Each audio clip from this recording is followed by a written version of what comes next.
So Fatima, I was talking with a mutual friend just yesterday about this podcast. Yeah. And his advice to me about making this podcast big was to get Queen Fatima onto the podcast. You're lying. I'm not lying. Who's this friend? Is it Matt Michael? Pekarsky? Yeah. Oh, gosh. Allah.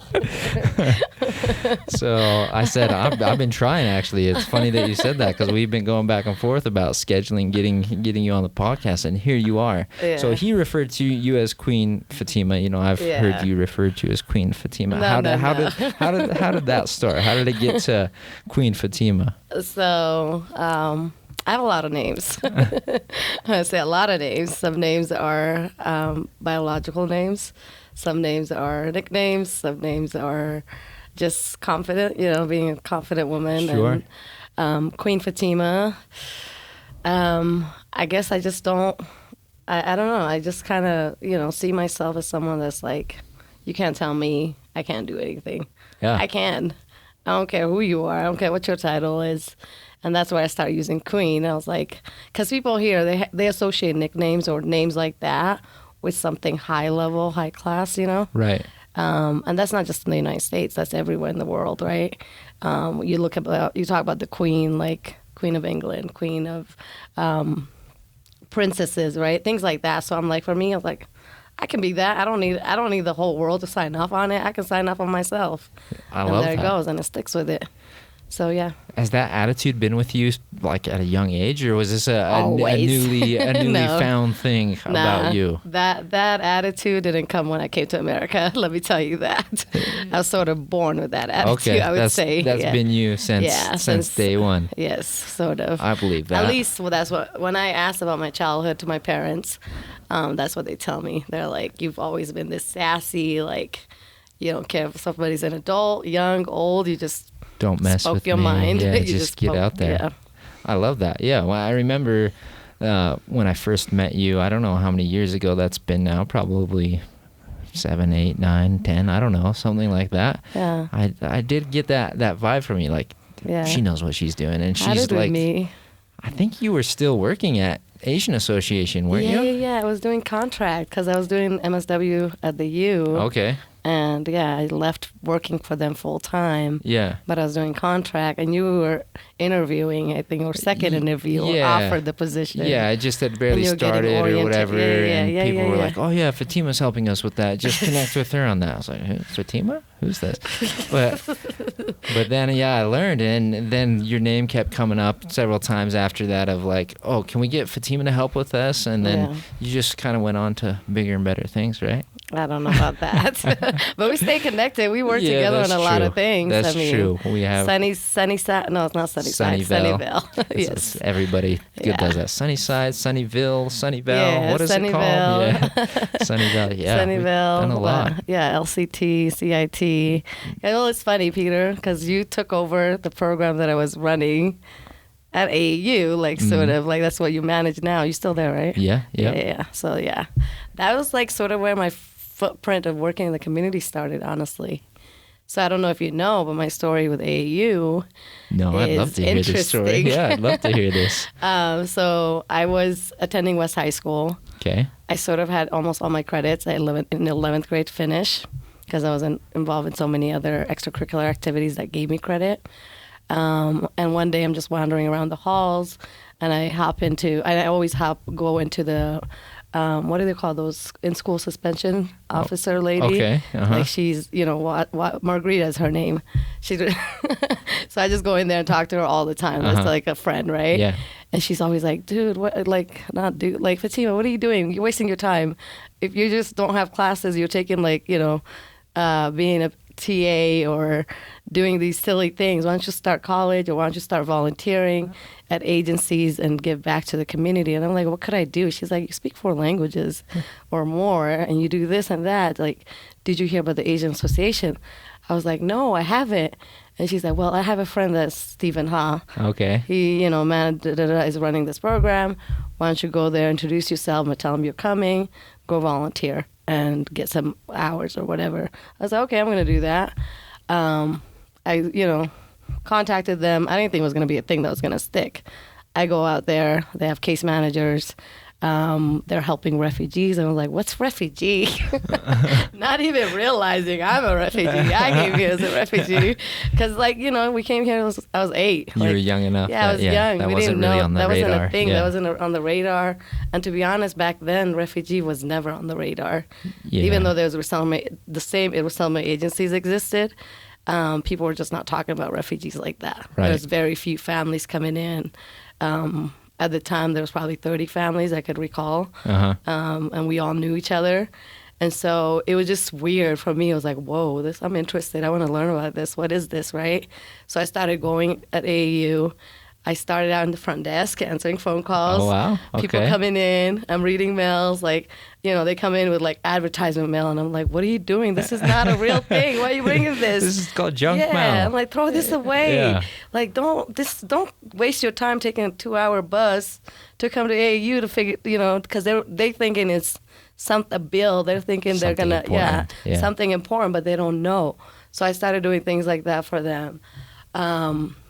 I started shadowing the case managers to court. Okay. And I was like shocked, like the things that I was hearing in the court in those cases. Home visits. I started going to home visits with some of the counselors, like the mental health counselors, social workers, psychiatrists. They were assigning medications to some of these kids and families. It was just my worldview was being open to so many things, and I was just like, wow, this is interesting. And I was like, I kind of want to do something along this line, you know, of work. Right. What do I do? Where do I go? Where do I start? Like, I started asking questions. I always ask questions. And I was already involved in like what is that program called? TRIO. It's a program for I'm trying to think basically to introduce college to new generation, first graduates and they helped with like homework. It helped with like extracurricular activities, mentees, job, just different things. And it was an awesome program. Right. So for me, like going to college, I didn't even think about that because I didn't even know I was going to graduate high school. I mean, mind you, at that point, I already had my high school credit. Yeah, you already finished. Yeah, so, I already finished, but still, it was like, it wasn't clicking in that it was even a big thing for me. Right. But like, I didn't know it was going to be a big thing. So I was the first graduate in my family. In high school, I wasn't the first. Okay. High school, I was sort of like the second or third in the family. Okay. But then I ended up pursuing other degrees, and I became the only one to get like master's, bachelor's, and all these other. That's awesome. So what? But yes. So I was just, as you said, we're explaining that, you said there's some shocking things in court or some things that really opened your eyes. Did any particular memory come back? Obviously keeping names and things confidential, but like, I'm just curious what you found shocking or weird or one case, so many cases. Oh my gosh, Peter. There was one domestic violence case. Okay. And I ended up having to babysit for that family in the hospital up until 3:00, 17-year-old of me, attending or escorting this woman who went through this domestic dispute. And she has like 4 little kids, all under age 5, no other family members. I don't speak her language.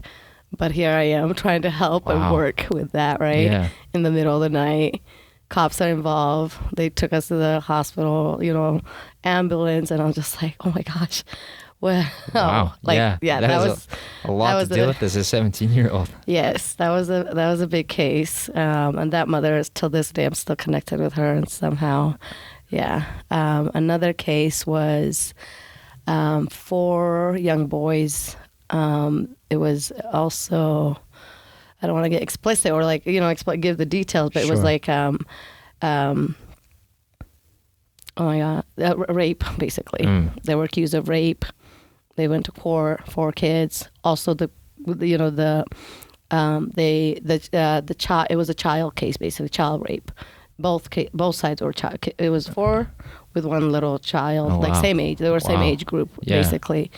And that case was just like mind blowing because they do all the rape kids, and the parents were like terrified. They got all their kids taken away. They had 9 kids. The kids went into the system, like foster care. Mom was traumatized. She was hospitalized, into uni. Dad just kind of went crazy. The community was shocked, like the story gone on in the community. And yeah, that was one of the cases I sort of took on. Yeah. Yeah. I think kind of like from the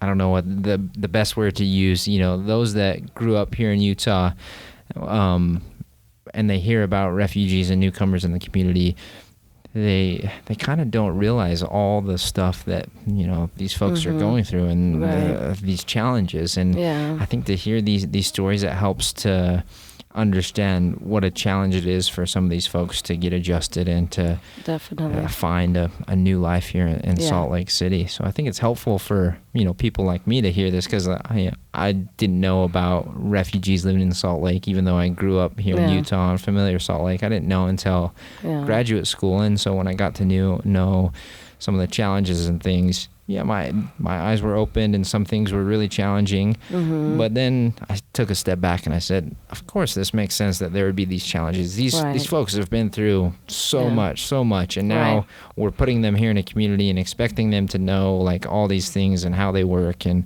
how to navigate them, and it's just simply not that easy, right? Yeah, definitely. And I mean, for me, it's like almost like, okay, here I am, former refugee myself, and I'm like, I'm sort of learning about myself in that process, right? Yeah.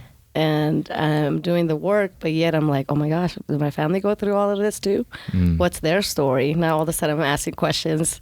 Now all of a sudden I'm like interested in knowing the connections and the ties and why people are fleeing, why they're coming here, and what our adjustment was like coming here.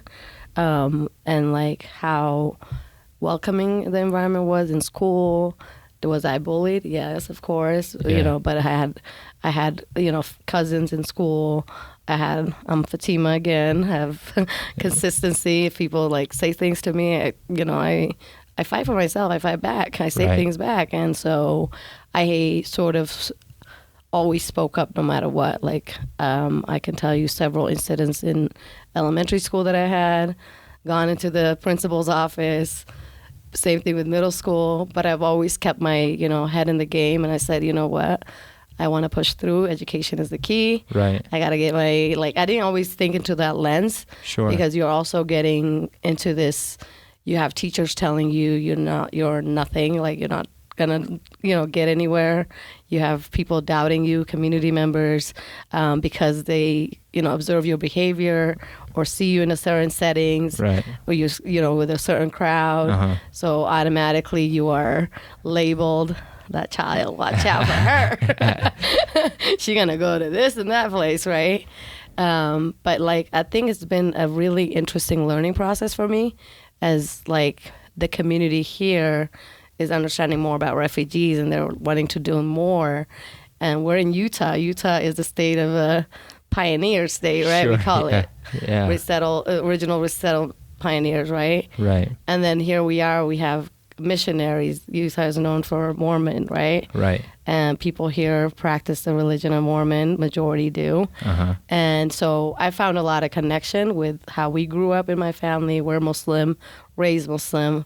There's some, similarities in those two religions, of course, with some of the major religion as well. Right.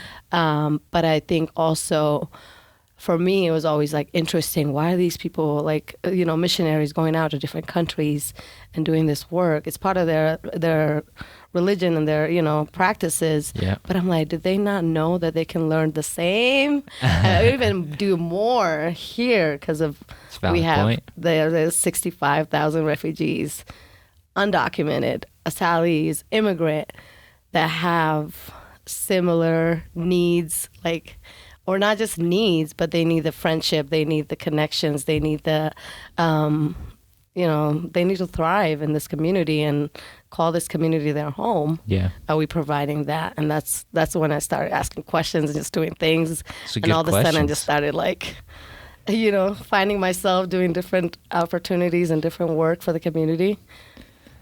So much is coming up for me, so I'm intrigued to hear. So, because at first you were saying like you came when you were 8 years old? Yeah. But you didn't really have this idea of like, oh, I'm a refugee in the community. Maybe didn't even use that word. No. And what is that?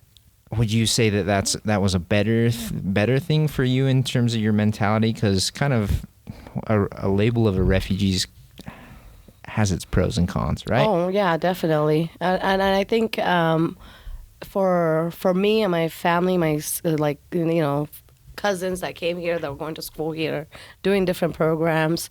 For us, we just kind of like, it became derogatory kind of word to us when someone referred to us as refugees. Right. When we came to realization that we settled here as refugees. Right. And then, interesting enough, I started, going into the community, participating in conversations and different seminars, workshops.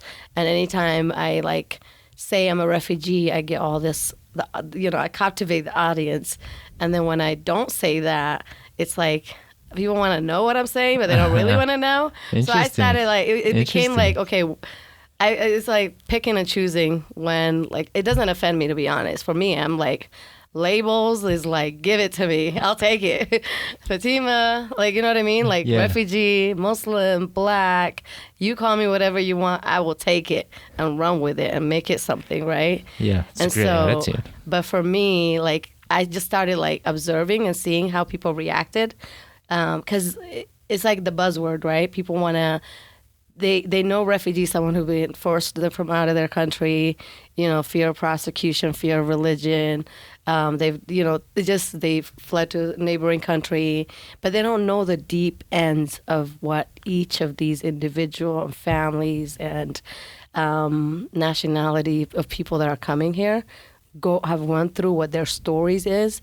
And then, so what bothers me the most about the word refugee, or the work around refugee work with New Americans, is when we see systems or organizations or individuals who are using it to optimize on those opportunities. Yes. And not finding the voices of the community, of those individuals, to tell their own stories. Yeah. Right, and you know what I mean? And we see that a lot. I'm not going to name any organizations or any individuals. Well, to be honest, probably most organizations are guilty of it at some level, right? Yeah, I might be guilty myself, of some of it.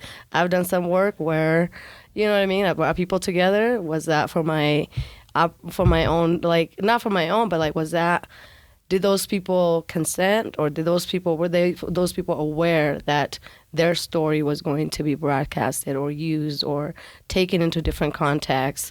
Were they ready for that? Were they prepared for that? Right? It's questions you want to ask yourself, and as you do this work, it's not easy. It's hard questions, because at a certain level, when we use the label title of refugee, the Mormon community, the LDS community does, okay, we now identify, we get it to a certain extent, because that's part of our history, so let's help the refugees in our community. Right. But then it does kind of create this sort of perspective for some people that are like, okay, these people are kind of, I don't know, at a different level, or over here in the community, I need to go over there. And it's not so much about this idea of okay, we're all in a community together. There's these other folks that live over here. How can we come together as a community? So I don't know. It's hard because labels help us organize and organize our community. But at the same time, it does create some sort of division and a perspective shift in how you think about it. Exactly. Yeah. I mean, you look at Utah, Salt Lake, you just evaluate, look at West Side community versus East Side. And there's all of these stigmas and things that are associated with neighborhoods. I can, say I lived in Rose Park, and everybody's like, oh my gosh, how did you survive Rose Park? What was Rose Park like? And then now I throw it in there. I'm like, I live in West Valley now. They're like, oh my gosh, that's even scarier. And it's like, but then if I say I live in the East Side, they're like, oh, what part? You know what I mean? They don't, every pocket of area where we live has a story, has a community, has a interesting facts, and some are good, some are bad. Right. But as people, we just throw these assumptions, and sometimes those assumptions prevent us from going into those communities, into those neighborhoods. and wanting to learn more and do more or connect or just go outside the box. Yeah. Or just stay in our own boxes or, circulate around the same box of people that we know to get information. For sure. And so those are the things that I'm always just like, okay, how do I learn more about the people in Utah County, Davis, Logan versus Salt Lakers? Like, what's the difference? Yeah. What can I take out there that they need to know about refugees and new Americans?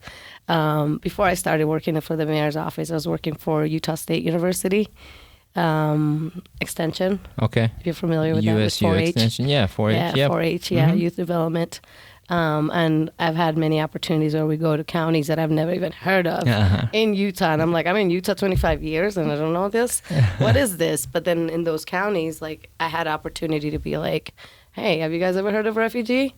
Do you know how refugees come here? Do you know what I mean? Yeah. And then I've taken students who learned about the 4-H program, who wanted to get involved. I've created connections and relationships there where it's just like you're opening opportunities and doors to things that some people don't, it's not exposed to them or they're not familiar with it. Yeah, that seems really interesting. I'm curious how these more rural counties accepted the message about refugees or wanting to learn about them, because there seems to be this division. Like bigger cities were a little bit more open to the idea of diversity and immigration, migration, but these rural counties are a little bit more like, oh no, let's close this down. We want to keep Utah as it is, or America as it is, or whatever it is. Yeah. Well, it's interesting that, like, for me, I almost find it, I'm almost like it's the opposite. I feel like it's the opposite for me. I think of it the opposite. Because when I look, a lot of the refugees who've come to this country, they've grew up in villages. They've grew up in communities where it's small, but everybody knows each other. They're connected. The kids are raised by everyone who lives in that, valley. And so rural community for me represent what these people, like us, refugees or new Americans, have came from. Not all of us. Right. Granted, again, let's not lump people in, Sure, let's do our best to not do our it. best to not do that. And so for me, the experience that I had, like I said, when I was working for 4-H, I was scared. I was like, oh my gosh, what am I doing working for this for this organization? Sure. I went to a youth enrichment conference, and it was shocking to me. I'm like, oh my gosh, like I'm the only person that looks different. That's, you know what I mean? But then easily they all just warmed up to me. Like the staff, the students, and it was such an easy connection. And then when I started recruiting kids to participate in 4-H from the community, they also took them in so easy compared to like the big city, Salt Lake City, like Granite, Granite School District, Salt Lake City School District, some of these other Canyon district, like school districts. I just feel like it's about opportunities, about conversations, about experiences. And I think because the experience was positive, the transition was easy for me. How I connected with those rural communities as I was working in that role. Yeah. And I think similar thing could be said if we continue to explore those conversations with the rural community, and give people an opportunity or a choice to decide if they want to live in the city, they want to live in the rural community, and where are the gaps? How do we bridge? How do we bring everybody together? I love that, and I think you'd be just the person to help pioneer that, solve that. But the other thing that I take from those comments is that as we personalize experience and get to know the person behind the experience, or the person that is in our community, it's a lot easier to get along with them, right? Like as soon as somebody comes and talks to Fatima and just recognizes that Fatima's another person and she has her interests and whatever it is, then it's like, oh, why did I ever think that immigrants were scary, or that they shouldn't be here in our community, or whatever? As soon as they have that personal connection, their perspective definitely changes. It definitely does, and that's interesting. So I run a program in partnership with the State Refugee Services Office right now. It's called the Know Your Neighbor Volunteer Program, and the whole purpose of that program is friendship. I say it's not about volunteers, it's not about checking the box, it's not about just come and meet each other and get to know each other, and then all of a sudden we see these relationships just like develop so easy. The kids are connecting with the other, families, the mainstream community is connecting with the refugee is connecting with the mainstream community member, and their kids are connecting, and they're having a blast learning about each other, and they're forgetting about everything else. They're forgetting about, the paperwork. They're forgetting about life circumstances, jobs, and other things, and they're learning together, Yeah. And so that's unique. Yeah, and that's for sure. Different. And that's always been my say, is like the more you get closer to people, like proximity is the key. Conversation is the key. And conversations take time. Relationship takes time. Absolutely. And so you have to have that, be willing to, accept that and understand that. And and I feel like we're getting there in the state of Utah, but we're not there yet. Yeah. And hopefully one day we all get there. Arriving is a challenging topic, right? Do we ever arrive somewhere and have it all figured out? Probably not, but there's definitely a lot more progress that can be made for sure. Yeah. But I love the Know Your Neighbor program for that reason, to try to just simplify this. This is just your neighbor. Connect with them. Have a relationship with them. Right. How many years has the program been going? Now about 6 or 7 years, I'd say. And like I say, every individual on both sides, refugee, immigrant who participate in this program, who have, been connected to a volunteer or somebody from the community, they have always said, oh my God, when I came in this program, I thought I was just, coming in for 6 months to do a service. And now I'm friends with this family for life. Yeah. And I'm I'm grateful that, and I don't want to let go. And so, and those are the things, those are the type of impacts that make unique, cases, unique stories for our communities to hear, to know that they're not alone. They're not isolated.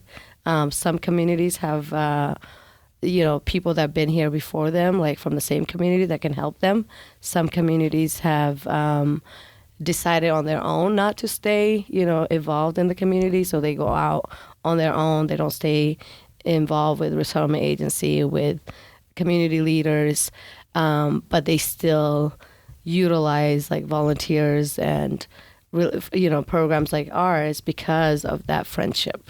Yeah. And so it just took a little bit of effort for you to have this program to bring people together, but once they're together, just takes off from there. And it just takes off. It's a natural, hopefully it stays natural, because you never know. Sometimes you can make the mistake of saying it didn't work out. Right. We have to try again and find you somebody that works out with your personality, your time, right, your commitments. And but again, it's we let it just happen. There's nothing forced. Yeah. And that's how relationships should be, right? If that relationship, there's not a great connection, maybe we try connecting with somebody else and we have a better connection, and it is more long lasting. So I think it's beautiful that it's all just relationship based. And, if anybody's out there in the community curious about wanting to connect, I think the Know Your Neighbor program is a perfect place to start. Just get involved and let go a little bit of that discomfort and just jump in there and do it. Nobody will regret it. No. Yeah. I agree. So yes, please do. And I think it's a great opportunity, and I think it's definitely something that we should all consider. We should all get to know our neighbors. Start there. Forget about just being matched to a refugee family or refugee individual. Meet your neighbors. They might be they're different. They might have something unique. They might have unique cuisines of food. They might have, cultures, religious celebrations that they do. They might know hey, you weren't here, but here's a package that was delivered. Now that I know you, you're my neighbor. Yeah. I'm going to bring that to you. You know what I mean? Start there. And then once that takes off, maybe you can come into the refugee community and start seeing, how you can connect and get to know these various cultures. I love that. Through this program. Yeah, people often ask me oh, Pete, you work with refugees, tell us how well we can do. And I always try to say something similar, start with the simplest things of the best way we can welcome newcomers in our community, whether they're refugee or not, is to just by being friendly and getting to know them. Like if we notice somebody in our community that's different than us, or that we're just simply curious about because maybe it's cuisine or culture or whatever, it's okay to be curious and go ask them about it. You know, it's just all about approach and authenticity. If you do it in this weird sort of apprehensive way rather than just a genuine like, hey, I saw that you just moved in, just want to introduce myself, then that's how it all starts, right? Yeah. Beautiful. So a lot of the work that you're doing with the mayor's office in the city is about policy and helping newcomers to the community. Yeah. So what are some things that have been on top of your mind that you're working on lately with those policies or just in general? Integration. Okay. Just integrating the community. Integration is a two-way street. Refugees have to, adopt, connect, learn the language. Still, they can maintain their culture, they can maintain their identity. They don't have to give up anything. And the mainstream community can understand more about refugees, learn who they are, what they are about, their, norms, their religion background, their everyday life, their extended family members. A lot of people find this shocking. So a lot of refugees tend to work 2-3 jobs, not because of just income here, but they have family members that they've not been reunification with them. Right. They left them back home. They have extended family members, and they send money back home. And they're like, how do they do that? How is that possible? It's like every time there's something new that it's going to be open to you, and you're going to have an opportunity to speak about it, know more about it, if you are involved, right? If you're taking the steps in those actions. So starting from the very beginning, integration. So sometimes I get a little caught up and probably overthink it, because overthinking is kind of my thing that I do too much of, just in that statement, right? I overthought what I was going to say. Yeah. But integration seems to be, or have been, a kind of a swear word a little bit, like that's not the right, we don't want to, it's not integration, because then you like you mentioned giving up things, and I'm glad that you kind of clarified that. But help us, because some people do get a little apprehensive, like, well, is it integration? Do we want integration? No, we don't. Yes, we do. No, we don't. You know? Well, through those words out there, like integration, and sort of explain about assimilation,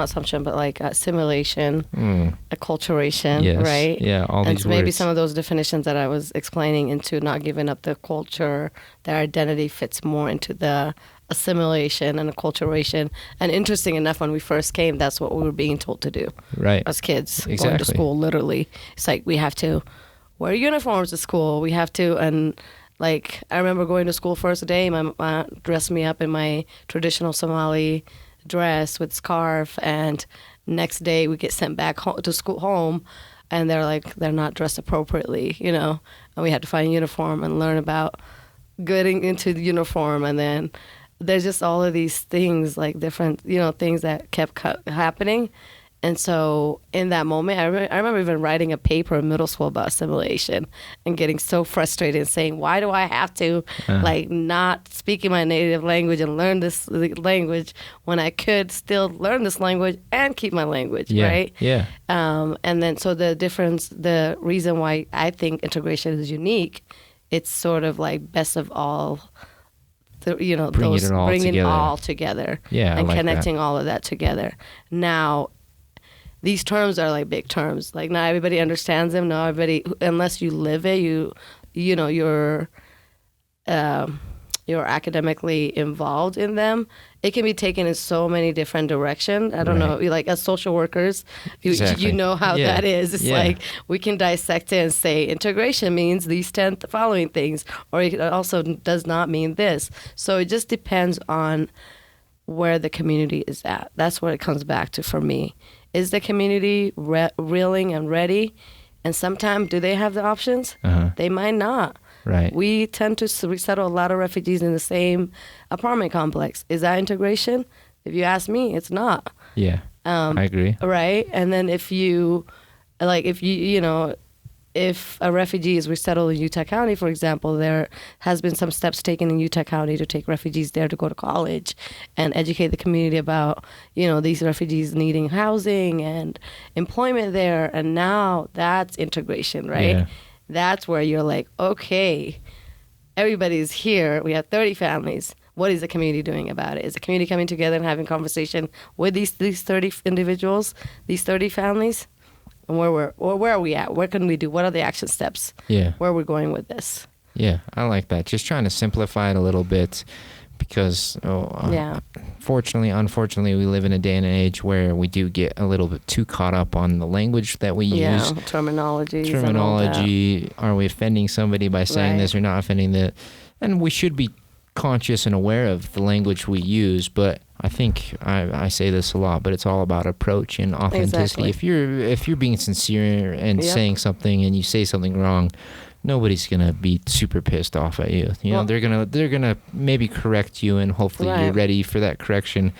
But it's not gonna be like you're gonna be hated because they can feel that you're honestly just trying to figure it out. Exactly, and that's the thing. Don't ever be afraid to evaluate and ask questions, and also reflect yourself. Yeah. If you said things that offended somebody because you didn't know, and now you received the education, what are you changing? Yeah. Next time you approach somebody who is a Muslim, and you know what I mean, or somebody who is a woman from a different culture, who you said things that you shouldn't have said, but now you know that you shouldn't say that. Are you saying the same things over? Did you reflect on it? Did you know what I mean? What did you take away from that moment, that experience? Yeah. And what are you doing about it going forward? I love that. What are you doing to kind of check in with that person or persons, and then check in with yourself to like, oh, I thought about it this way. Can I check in with you and see if I'm thinking about this correctly, or, help me to be a sounding board, or whatever it is, however you want to approach it. Just at least broach the topic and don't run away from it. Exactly, because at the end of the day, we're humans. We all have biases. We all have things, you know what I mean? Things that we've been raised into as normal, and things that we, been exposed to. Yeah. And so if we just take time to reflect, and sometimes we're our own enemy too, you know what I mean, preventing ourselves from going forward and doing something because we think we're going to offend somebody. We think we're not welcome in someone's space because we, you know what I mean, don't fit into the norm, or into the culture, or into that whatever the society or media is telling us. Yeah. And so maybe just take a step back, evaluate yourself, measure yourself. Where are you at? How are you feeling in that moment? Did you do your own study? Did you do your homework? Yeah. You know what I mean? And then come back and, and see where, ask for help.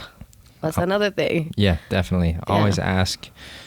There should be no shame in asking for help, whatever, part of life we're talking about. Just ask if you need help. Yeah. My motto in life is like, be authentic, you know what I mean? Be intentional, ask for help, do what you can to help yourself, help others. And then when it comes down to it, it's like, we're not perfect. Learn from your mistakes. Yeah. Let things go and try to just do reset anytime something start. I feel like every time people want to know about how do we work with communities of color, how do we empower, how do we educate ourselves, I'm like, well, you kind of have to just educate, like, are you empowered first? Ask yourself, are you someone who knows themselves, who is well informed, or are you someone who just reads CNN and BBC and you take all of this and you know what I mean, and you run with it, and you base your decisions and information from what you read in media and what you watch on movies? Yeah. Or are you someone who sits in the dinner table as a family and you're saying, did you hear, 2 days ago there was someone who got elected as a mayor, or someone who did this situation from this country, their future, like Spice Kitchen, for example, they're on the news, right?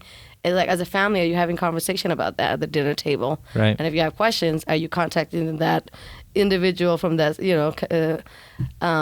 entrepreneur or business? And are you going there to introduce yourself, to learn about them, and creating opportunity and creating that experience for yourself and for them too, right? Yeah.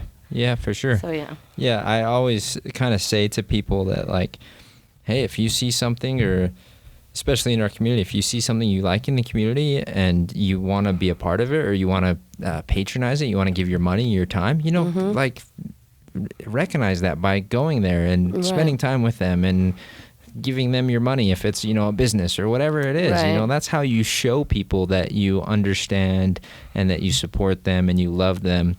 Because if you don't do anything, if you just take mainstream media's word for things, you're living in a weird world. You know, you're I think missing out. we should all question pretty much everything we hear from mainstream media, because they have an agenda. They want you to think a certain way. But you can take their information and, you know, critically think and then question and see how it applies to you, see how it applies to your community, and hopefully, you know, become better because of it.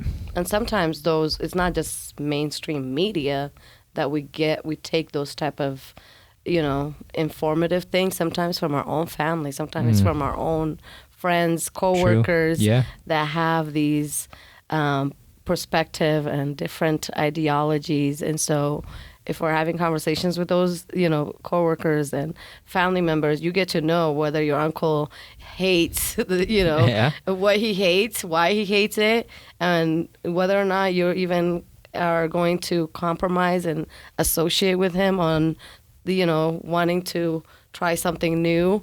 And so it you know, it's just sort of like start there. You don't even have to start with like the whole what the media's agenda is, you know, what the movies and everything else that's around us, because this technology these days is dangerous. It is. It's so dangerous. Why do you think we are scared to engage with each other about topics that we disagree on? Like, you know, you mentioned that uncle, like, oh, I know uncle has this sort of belief about this. Why is it kind of weird or uncomfortable? I mean, lots of things are uncomfortable, so maybe that's not the best. But, like, why do we not want to just, like, hey, uncle, you think this way about this. Can you help me understand? Why are we apprehensive to do that? I feel like people hate to disagree and agree, like, sort of, you know, find disagreement, agreement, like, at a balance, find that balance. Like, we are oftentimes protective and so defensive before, like, we get into those type of conversations, or we don't even want to get in that conversation because we think by getting into those conversations it's not going to bring us closer together. It's going to, you know, separate us further and further away from each other. I think that's the ultimate fear. That's the ultimate fear. For me, I feel like it. I've had experiences like that. I think also the other thing is, like, because we feel that way and because we're reading mainstream media with their agenda and we're not connecting the dots, that's where then we tend to let media draw us even further away from wanting to connect with family members that have different views, different perspective, different, you know what I mean, thoughts. And so it's sort of like that middle ground. How do you find that middle ground? How do you find that balance? You know, you feel this way about this uncle, and you know he feels this way about, like, whatever you believe in, whatever, like, you know, your thoughts are around supporting immigrants, refugees, or LGBTQI, right? Yeah. But yet you're not going to take that step because you think, you know, by taking that step, it's going to... Because media is telling you don't take that step, right? Or, you know, whoever your friends are telling you don't take that step because that uncle is psycho, and just eliminate yourself from talking to him. And they do that. People do that. They really do. They really do. I mean, I'll share during the last administration of President Trump, right? A lot happened in that administration. Yeah, so much. And a lot of anxiety, a lot of, like, separation, a lot of, like, attacks, hate, xenophobia, like, so many things was happening, white privilege, right? And it was a lot to digest. For sure. Yeah. Like, so that's the reminder for me. That's what I take it back. It's like, okay, just go back to 4 years ago where you were at versus where we're at today. Like, you can see, you know, and we're not perfect. Nothing is perfect. Nothing is the same. And, you know, and now we're in a pandemic year. We dealt with earthquake. We dealt with, you know, so many other crises. And so sometimes their family, their friends that protect us, that help us go through it. And some individuals don't have that. Yeah. All they have is the media. All they have is their iPhone and cell phones, and very isolated. And so if they feel a certain way about community, I don't blame them, because they don't have that opportunity. They don't have that connection. Yeah, I think it's a good reminder for us to take a step back when we are trying to approach a relationship or approach maybe a sensitive topic. Is like, just as you were saying that, like, it made me think that, like, okay, if I were to try to approach somebody of color or that is Muslim during the Trump administration, I probably need some extra sensitivity because there's so much going on. There was so much talk from Trump about, like, we're going to start sending refugees back, and we're closing down travel from Islamic countries and all of this. Like, I can only imagine. I can never understand what somebody that was affected by that feels like. And so if I'm trying to talk about sensitive topics, I probably need to be even more sensitive knowing those sort of situations. Yeah, well, it's tactical, right? Those things are tactical. You're placing fear to the general community, but then you're placing a bigger fear to those individuals you're attacking, that you're talking about, that you're labeling, that you're throwing all these jargons about them being rapists, them being like criminals, them having rap sheet, you know what I mean? All of these things, and it sticks with people. And there are people like, wait a minute, I'm a refugee. I've lived in this country for this many years. I have a business. I, do X, Y, and Z, and I've never had any incidents where I wanted to hurt this community, where all I'm doing is actually giving back and trying to thrive and provide for my family. So when you hear stories like that, it changes your perspective, and it changes your, hopefully, I hope, right? It's a hopeful thing. Like, some people change that thinking that they had, or what they read, or what they heard, and they let go of that fear. Yeah. And letting go of fear is hard. It really is. On both sides, right? Yeah, it's a lot simpler. Like, if you really supported and loved Trump or whoever it is, whatever leader, if you really love and support them, and you just take everything they say at face value, you're like, okay, I'm just gonna, he said it, so it must be true. Yeah. It's simpler, right? Yeah. It's a simple life if you just do that. Right. If you don't challenge any of that belief and, like, actually be like, wait a second, I actually have a neighbor that I think came as a refugee, and they're actually really good neighbors, and they have their own business and seem like it's really successful. Like, but Trump's saying that all these immigrants or whatever. Like, if you take some time, it's easy to. Yeah. Well, and it's interesting. All of this sometimes it's usually around election season, especially for the presidential election. Yeah. That's when we really get to have the opportunity to grow as individuals and evaluate, regardless of what party you support, regardless of what, who you voted for. Like, you have to understand what is the need in your community, what you're doing as an individual to get involved, take action to, step forward and do something. And then after the election is over, a year later, when things are more silent and different things are happening, popping up, are you still involved? Are you still, interested? Are you still learning? Yeah. Or are you disconnected and waiting 2 years from now when another president is running and all these elections are happening and all these buzzwords are getting thrown out there, and then, you know what I mean? Yeah. So it's really interesting, I guess, for me to just look at it that way, on that angle too. Yeah, and I imagine at some level it is some sort of political strategy for those that are running for office to kind of put these ideas on our mind and really try to make it black and white about like immigration, migration, or whatever the hot button topic is. Right. They really try to divide us and make us make a black and white decision when really anything in our community or politics is not simple as black and white. There's no like right or wrong. There's a lot of middle ground there to explore. And so if you're not really willing to take the time to parse that out and know the members of your community, you're just going to be voting and basing your life on these black and white things that don't really exist. Exactly. And you're just going to be lost, and you're going to keep cycling that same thing over and over every year to year. And once the thing, yes, it's definitely politicalized, and it's also definitely like a time, like what people don't realize about politics and policies and all of this government and, federal, state work is that things move slow. Too slow. Yeah. Too slow.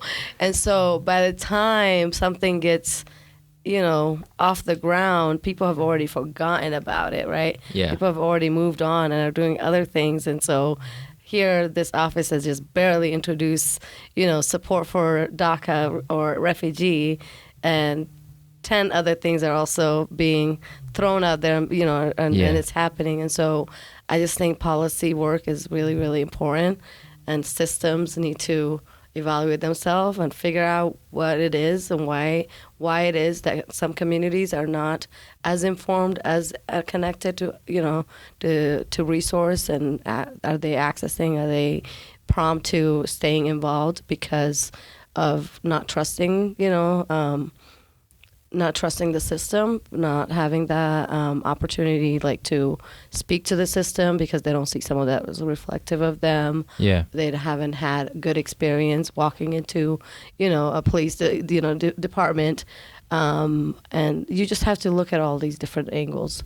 I think of, like, for instance, when I do community meetings with our police department, I'm always telling them, hey, we're not going to ask the community to come here, because if I ask that, a lot of them are going to tell me, nope, I'm not coming to that meeting. Yeah. But if I tell us to go into their community and find a space a space that's they're comfortable at, that's an opportunity for you to come and build relationship and hear what's happening in their community, what the issues are, and you go from there. Yeah. And then when they're ready, they can eventually come into the PD, right, the police department, and anything else. And same thing goes to government. Same thing goes to, hospitals. There's a lot there. So much. And I love that there's people like you that are willing to do the policy work, because I do find it like, I don't know if I have the patience to try to massage and mend this to, make this work within the community, because it is so much work, and then can get so much political fire. You know better than I do. So I appreciate all the work that you do on that front. Thank you. And for me, it's always I find a balance. I'm very active on the advocacy world too, not just on I don't just stick to policy. I get into programming. I get into mentorship opportunities like the Know Your Neighbor program. I find different things that will keep me inspired to do the work that I'm doing. Otherwise, if I was just, waiting for things to move and to policies, it's going to drain me and, I'm not going to see a change that I want to see. Yeah. So by doing these other things and staying involved and holding meetings, going to events, bringing new cultural events into the city, doing projects like we did a New American Portrait project. If you come into the city hall, you'll see the pictures of these immigrants and refugees with quotes and paragraphs of what it was like for them when they first came to America, into Winter Storm. That's beautiful. Things like that. So going back to this integration, you talked about integration for the community, Salt Lake community, maybe the state as a whole. Mm-hmm. How are we doing? You want me to evaluate the whole state? Oh my goodness! You don't have to speak for anybody in particular, or just like, I don't know. What are your 2 cents? What are your feelings on like the direction we're heading and how we're doing with all of it? I think we're slowly getting there. Okay. We're taking the steps. Have been there's steps. There's movements happening. Yeah. I think it's definitely going to take time because of what is happening throughout the world, like COVID, crisis, like on the border, refugees, wars, like there's so much happening, right? All of that affects too much how welcoming our local states are. I think in the state of Utah, like if I say Salt Lake is the most welcoming state, and what about other counties? Salt Lake County is a welcoming state, but are we there because just Salt Lake is a welcoming state, or do we want to be a welcoming state in general by having all these counties be a welcoming state? Yeah. So for me, it's like, do people even understand what does welcoming state mean?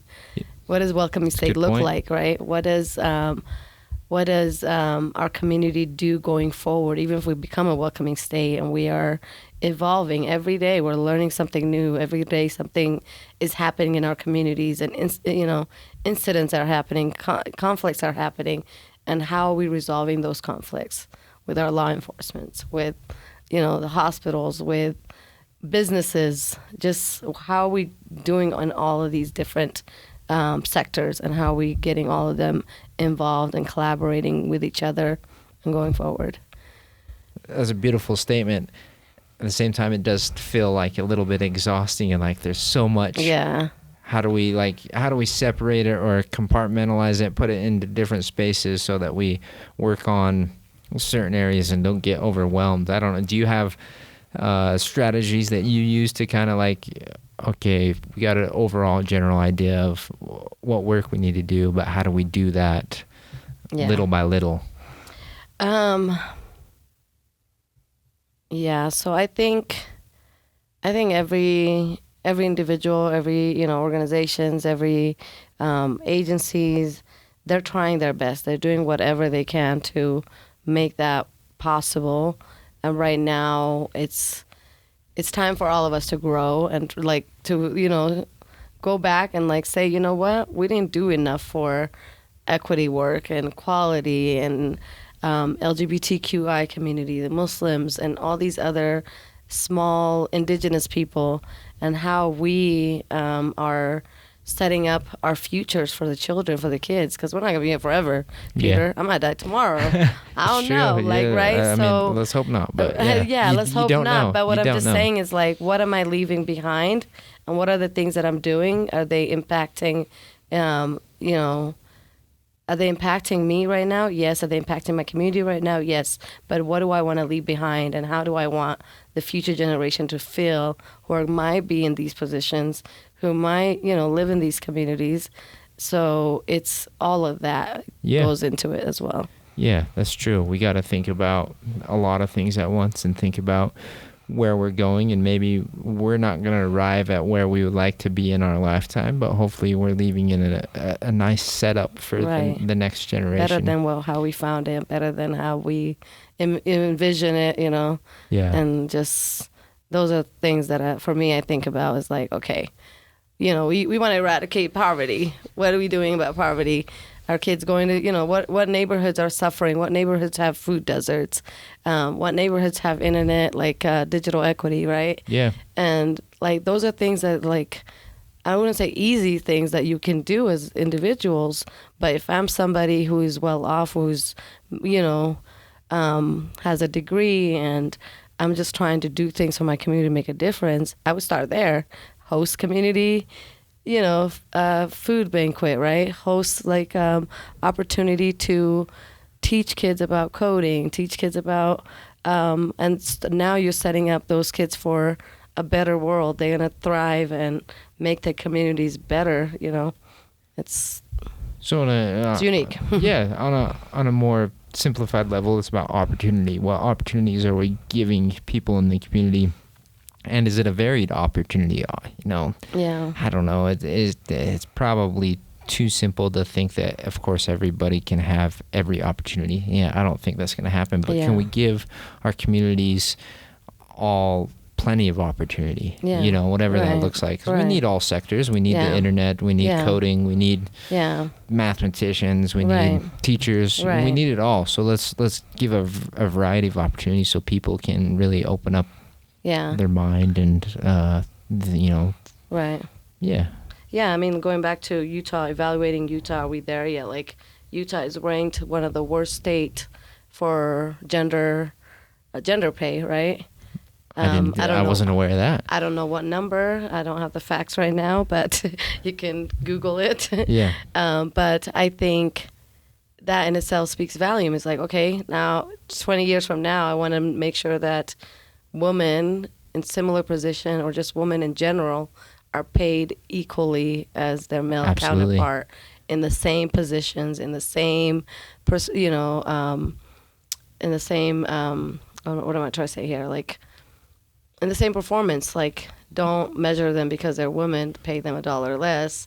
or or so forth, having opportunity for them to have childcare, having opportunity for maternity leave, different policies like that will make sure that we're not going to keep staying on this level of where we're just continuously continue to rank women, gender pay, gender equality, at that level. Yeah, and dudes, I'm a dude. Dudes, guys, we need to be better. We need to be better about the way we think about this and approach this and talk about this in our circles.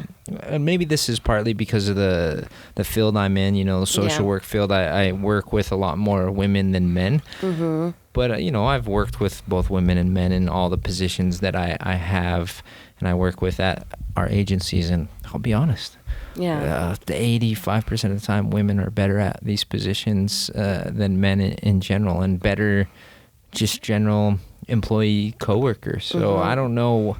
There's obviously a lot going on there on these gaps in pay that are historical and discriminatory, but there's no good reason for it. Yeah. And I think that's where it starts. It's like if more men who know these stories are real, they exist, it's a thing in their agency, in their everyday work life, in their families, they have sisters that are suffering.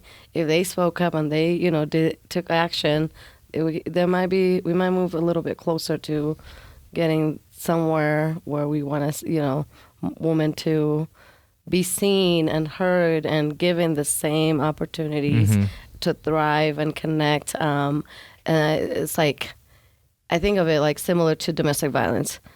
Every time, we victimize, somebody's a victim or somebody's a perpetrator, and we label them, and it's like, okay, what are we doing on both sides to look at oftentimes we put everybody in one lump, like we say, it always males are the perpetrators, or it's the opposite. We don't know until we dive deeper into the case and study the situation and work on the situation. I think a lot of times there's a lot of women who speak about domestic violence, but a lot of men, they don't have to be in domestic violence yourself. You don't have to do domestic violence work, but if you want to be an advocate, you can, talk about it. You can do stuff to make sure that this is an issue in our community and why we're seeing such a lot of violence and a lot of issues in domestic violence in certain communities. And what do we need? What can you do as a man to educate other men? Maybe create a peer group that supports women who are coming out of shelter. I don't know. Just I think that's when those sort of movements become really powerful, because if women are always the one that have to bear the brunt of talking about domestic violence, there's always going to be the men on the other side that are the macho men, or like, oh, it's just women or whatever. And if there's a man that stands up and says, hey, let's talk about this and talk about it from whatever perspective, and they'll probably be willing to hear you more as a man, because they obviously have some biased thinking towards women. Exactly. And that's why these domestic violence things happen, right? Exactly. So I think there's a lot of room for that. And again, it goes back to some of these comments we made earlier about having those awkward conversations and being willing to face that fear of, maybe this is really going to affect the relationship with this person if I try to have this conversation. But if it comes from a good place and you're willing to jump in, I don't think that means it's going to end a relationship or anything like that. I agree, and that's why I'm like, oh my God, I'm grateful that, Peter, you're a social worker, because like you said, there's not a lot of men in the field of social work. And why is that, right? Why is that? Let's ask ourselves. I mean, politics. So many men run for office. So many men are serving as our state legislatures, representatives, senators. Where are the women at? Why can they, be in those positions? And why is this such a big gap that there's not the balance there? Yeah. And maybe if there was balance, there was going to be less chaos in the world around. I fully agree. I fully agree. Issues on domestic violence, parenting, and so going. I mean, yeah. Just there's a lot to go, with like the cultural sort of aspects of of being a man. You know, when you're selecting your career and what you want to do, it's not cool to select social work. You know, like how am I gonna make your millions of dollars, influence the community, be the top salesman or whatever, the banker, the investor, have the power. Right. I don't know. I think it's kind of baked into our society a little bit, baked into our culture that that's a man thing and only men do that sort of stuff. And then that affects, of course, women's like women wanting to get into these fields is because they kind of perceive that cultural sort of thing as well. And take somebody like you that is willing to push against it and be like, no, that's not a thing. You know, we're going for this. Don't tell me there's barriers up. So I appreciate your willingness to do that, and I hope that there's more men out there to support and more men that are not afraid to consider the various fields, and women same, various fields. Don't get caught in these, again, black and white thinking like, oh, that's a man's job or that's a women's job or whatever. Yeah.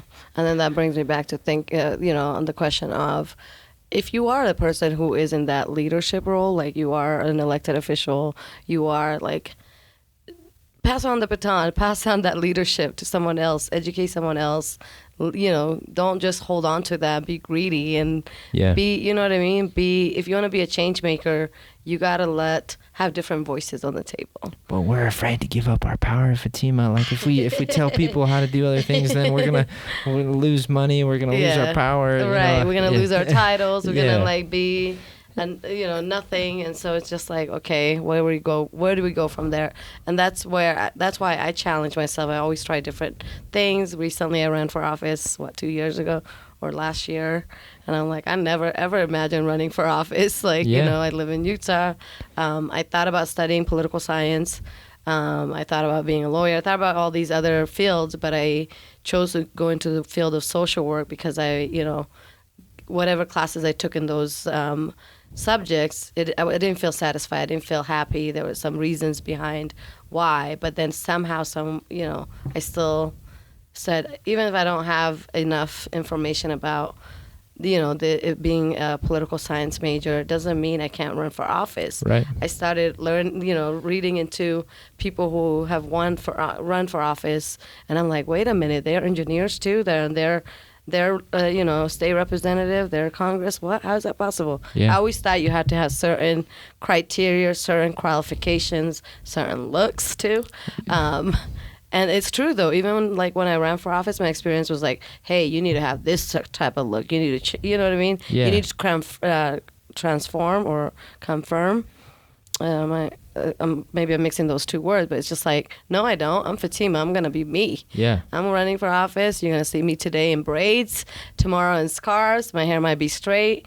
I might, come in with my village. I might speak my own language when I'm speaking to a press conference.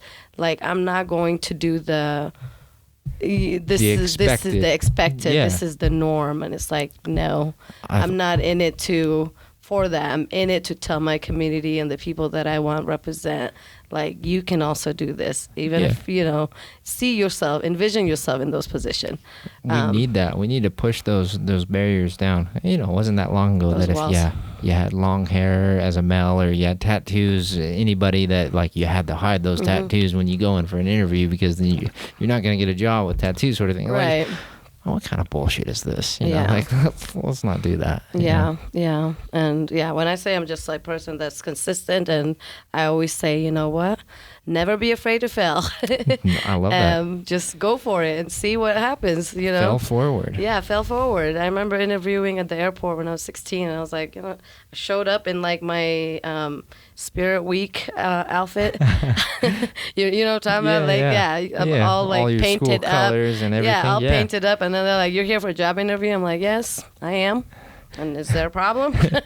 What's your first question? Yeah. I'm like, what's the problem? Yeah. But guess what? I landed the position, Yeah. Because I was just in there don't let this look fool you. Right. I got the experience. I got the quality. I know I can do this job, so you better give it to me.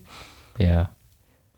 as we kind of wrap up and, running out of time tonight, but we already talked about we're going to do more than just one of these. But for tonight, are there any concluding thoughts that you have about like, okay, what do you want to put out into the community in terms of an ask or your 2 cents or your thoughts, or like what would you leave with the community tonight on, the deep wisdom thoughts from Fatima? I mean, I just think in Utah, we're all going through a lot. There's a lot happening. Like I say, I keep referencing on, COVID, and some people are anti-vaccination, and some people are, pro-vaccination. There's, those that want to send their kids to school, those that want to do virtual, and there's conversation about, certain curriculums being taught in school and not being taught in school.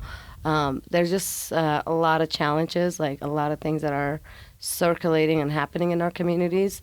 And I just feel like everybody needs to just breathe.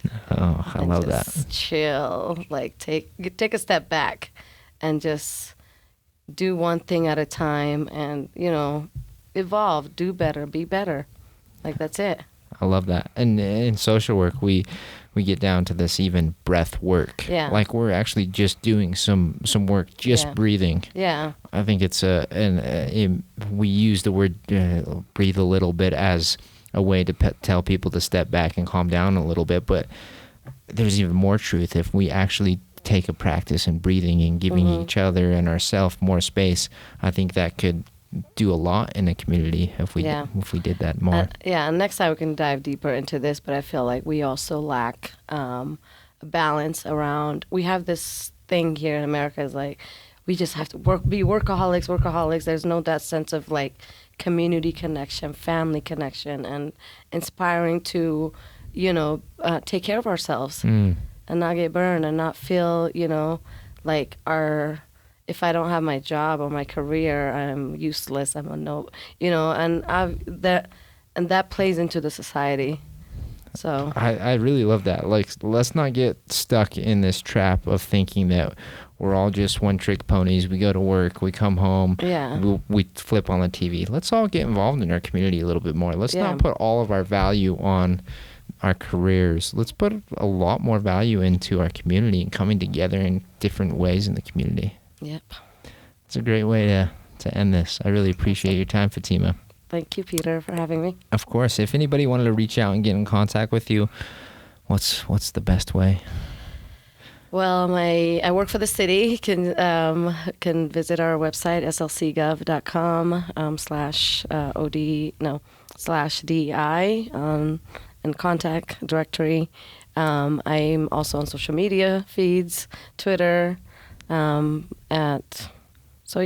Okay, cool. Yeah, we can connect and you can tell me which email or social media handles you want to include in the notes, and I'll put those in the notes as I do for everybody that's on the show, so that if people want to reach out and connect with Fatima, of course, I would highly recommend it. She's worth connecting with, and she is queen. So I appreciate Thank you. Your time tonight, and like we said, let's definitely do this again. Looking forward to it. Thank you. Thanks.